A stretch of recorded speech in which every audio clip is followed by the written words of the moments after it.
Wujud is a single entity that is infinite in itself, with its manifestations being endless. However, everything that exists within Wujud, whether in the spiritual, imaginal, or physical realms, is finite, as each is confined by specific modes of tajalli, self-manifestation. These modes are defined by permanent entities, which represent the limitless potential ways in which Wujud can manifest. Wujud reveals itself according to a particular order and structure that it determines. The foundations of this order can be understood by looking at the relationships referred to as the divine names. Since these divine names are finite in number, such as the 99 beautiful names of God, each one can be individually examined and analyzed. However, the divine names are in fact beyond counting, as every entity in the whole cosmos represents a name of God, making it impossible to provide more than a brief overview of these relationships. Ibn Arabi's teachings on the nature of the cosmos offer just such a summary. The cosmos contains a variety of patterns, arrangements, and hierarchies, all of which, like everything in Wujud, have divine origins. It is essential to examine certain characteristics of Wujud that give rise to inherent orderliness and manyness. In this video, we are going to take a look at such a complex topic. Please like and share this video if you like it. You can also help me out monetarily through PayPal or Patreon. Thank you so much for your monetary support.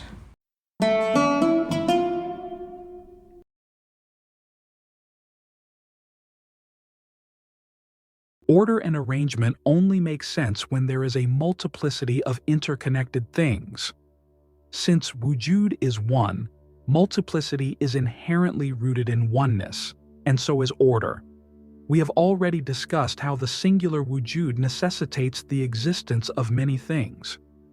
Another way to explore this idea is by examining the concept of unity, ahadiyya, which Muslims attribute to God in their profession of faith. Tawheed, the fundamental principle of faith, means affirming God's oneness, or acknowledging God's unity by declaring, "There is no God but God." This brings forth the essential question of how the many emerge from the one God, and how differentiation, order, and hierarchy arise from simplicity and uniformity. This issue is central to the theoretical framework of Islamic faith. Ibn Arabi addresses it by analyzing the concept of unity and explaining that it necessitates two distinct modalities, which he sometimes refers to as the unity of the one and the unity of the many. Quote, "The Ahad does not accept association, and no worship is directed toward it. On the contrary, worship belongs to the Lord, so pay attention to giving the station of lordship its full due and leaving unity in the tanzi, to which we have alluded. The Ahad is exalted, forbidden through its unreachability, and it remains forever in obscurity. There can never be any self-manifestation through it, for its reality forbids that. It is the face that possesses the burning glories. What is it like? So, my brothers, never hope to lift this veil." The term ahadiyya, meaning unity, comes from the word ahad, or one, as in the Quranic verse. Say, "He is God, one, ahad." God is also referred to as wahid, another term meaning one, and theologians have debated whether these two terms are identical in meaning. When Ibn Arabi distinguishes between the two, the main difference he identifies is that Ahad refers to God's unity in terms of tanzi, or God's absolute transcendence and incomparability, while Wahid refers to it in terms of tashbih, God's immanence and similarity to creation. Thus, in the name Ahad, God has no direct relationship with the cosmos, whereas through the name Wahid, he brings every individual entity into existence. Everything, by virtue of its own existence, possesses a certain unity. In other words, because God is ahad, all multiplicity is denied from him and no positive qualities are affirmed. However, because he is Wahid, other entities can be understood in relation to him. Each of these entities also has a oneness, similar to God, which gives it its distinct identity. Yet each entity is uniquely itself, requiring differentiation from both God and other entities, and it can be ranked accordingly. If we rank things in relation to God, calling him one, then, for instance, the first intellect could be considered 2, the universal soul 3, and so on. However, each retains its own unity, defining its identity. Therefore, the cosmos, in terms of the unity of each reality, is a reflection of the original oneness. Quote, "The Wahid is not made two by any other than itself.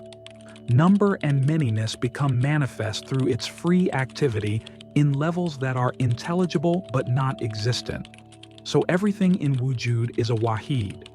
Were a thing not a Wahid, it could not affirm that oneness belongs to God, for it can only affirm for its existence, giver, what it has itself. Thus it has been said, in each thing he has a sign signifying that he is one. This sign that is found in each thing, signifying God's oneness, is the thing's oneness, nothing else. There is nothing in wujud, whether inanimate object or anything else high or low, that does not recognize the unity of its creator. So it is Wahid, inescapably. Do not imagine that he who associates others with God does not uphold the Wahid. He does, but from a far place. Hence he becomes wretched because of the distance. As for the person of faith, he upholds the Wahid from a near place, and hence he reaches felicity through the nearness. Though acknowledging those who associate others with Al-Haq, Ibn Arabi establishes axiological implication, suggesting that even those who associate others with God still acknowledge God's oneness, Wahid, but they do so from a position of spiritual distance, metaphorically referred to as a far place. This distance leads to their wretchedness, as they are disconnected from the true understanding and closeness to God. In contrast, a person of faith who recognizes and upholds God's oneness from a near place experiences closeness to God and attains spiritual fulfillment or felicity. The distinction lies in the proximity of one's understanding and relationship with the divine, with nearness bringing happiness and distance resulting in misfortune. Be that as it may, Ibn Arabi distinguishes between two types of divine unity. The unity of the One, or Ahadiyatul Ahad, or the unity of the entity, Ahadiyatul Ain, which refers to God's absolute incomparability, and the unity of manyness, Ahadiyatul Kathra, which refers to God's unity in relation to his many names. God holds the unity of the One within himself, while the unity of manyness relates to his diverse manifestations through his names. Ibn Arabi's term al-Wahid al-Kathir, one many, captures these two aspects of divine unity. The first unity, based on God's incomparability, is accessible to reason and forms the basis of the Tawheed understood by theologians and philosophers. The second unity, which reveals God's similarity to creation, transcends rational comprehension and is affirmed by God's own descriptions in the Quran. Therefore, both kinds of unity are accepted by faith, but only the first can be fully grasped through reason, while the second remains a matter of belief. Quote, "The person of faith is he who acknowledges the unity of the divine manyness because of what it has of the most beautiful names and the diverse properties in the respect that each name signifies the essence along with a meaning that is not the same as the meaning signified by any other name. God possesses the unity of the entity, so the person of faith also has faith in the unity of the One, Ain, just as he has faith in the unity of manyness. The unity of divine manyness refers to the diverse qualities and attributes of God expressed through His most beautiful names, each representing a different aspect of the divine essence. Each name signifies God's essence, along with a distinct meaning that sets it apart from other names.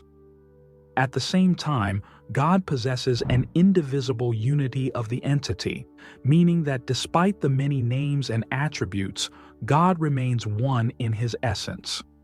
Thus, a person of faith believes in both the unity of the One, God's singular, incomparable nature, and the unity of manyness, the diverse manifestations of God through His names. Both aspects of unity are embraced as part of faith in the divine.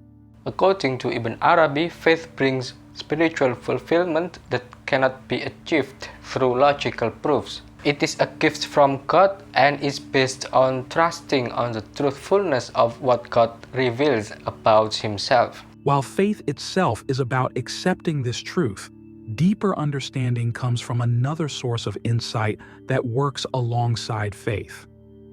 This additional insight reveals the unique oneness of each thing, showing how it is distinct from everything else, even if it shares some attributes with others. Everything has its own specific unity that sets it apart. Quote, "The object of faith is no more than this. If the object of the report is unveiled, that takes place through another light that is not the light of faith, but which is never separate from the light of faith.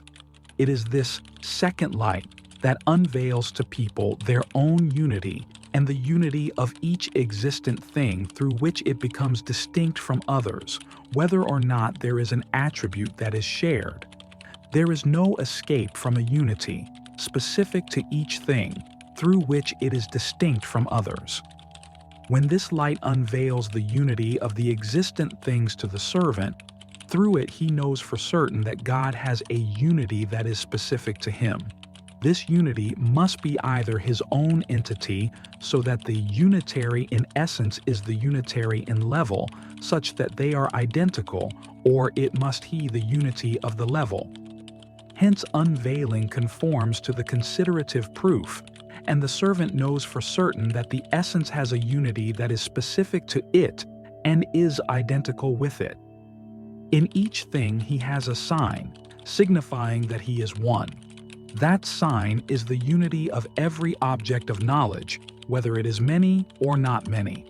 After all, to manyness belongs the unity of manyness, and to nothing else, of course. In everything, there is a sign that indicates God's oneness. This sign is the inherent unity found in every object of knowledge, regardless of whether it is singular or multiple. Even within the realm of multiplicity, there is an underlying unity that signifies the presence of a single, unified source. Essentially, each thing, whether it is part of a larger group or stands alone, reflects God's oneness through its own intrinsic unity. This unity within diversity shows all things, no matter how many or how varied, are ultimately manifestations of a single divine principle. For instance, a forest full of diverse trees. Each tree is different in shape, size, and type, yet they all share the common quality of being part of the same forest. The unity of the forest represents the idea of a single source or principle, which in this example is the forest itself. Similarly, the diversity of the trees points to a deeper underlying unity, just as all things in the world, despite their differences, ultimately reflect the oneness of God. Quote, "The philosophers have said that nothing comes into existence from the one save one, but the cosmos is many, so it has come into existence from the many, and this manyness is nothing other than the divine names.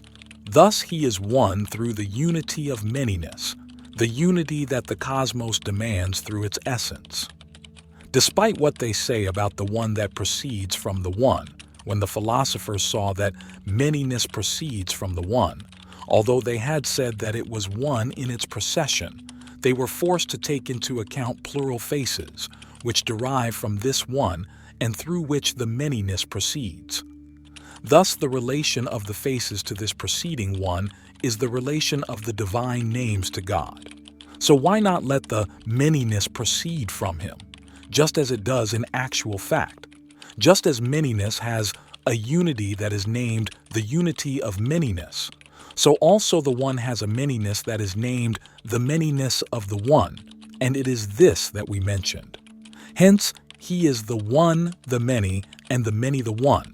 This is the most lucid exposition that can be mentioned in this question. Thus, just as diversity in the cosmos reflects a unified principle, the unity of manyness, so too does the one include many aspects or names, which is referred to as the manyness of the one. Therefore, God is both the one and the many simultaneously. This view provides a clear understanding of how oneness and manyness coexist. In other words, the notion is that even though God is fundamentally one, he can manifest in various ways, and this diversity is still unified in his essence. Conversely, while the cosmos appears diverse, this diversity reflects a deeper underlying unity. Think of a large, colorful painting. The painting as a whole represents a unified artwork, and each color and brushstroke contributes to this overall unity. The variety of colors and patterns within the painting illustrates the unity of manyness, showing how diversity can come together to form a cohesive whole. Now, consider the painter who created this artwork. The painter's skills and vision, though unified in her essence, can express herself in multiple ways through different paintings, styles, and techniques. This represents the manyness of the one. The painter's single artistic essence manifests in various forms. Thus, just as the painting is both a unified artwork and a composition of many elements, the divine principle is both one and many, reflecting this dual nature in both unity and manyness. Thank you so much for watching.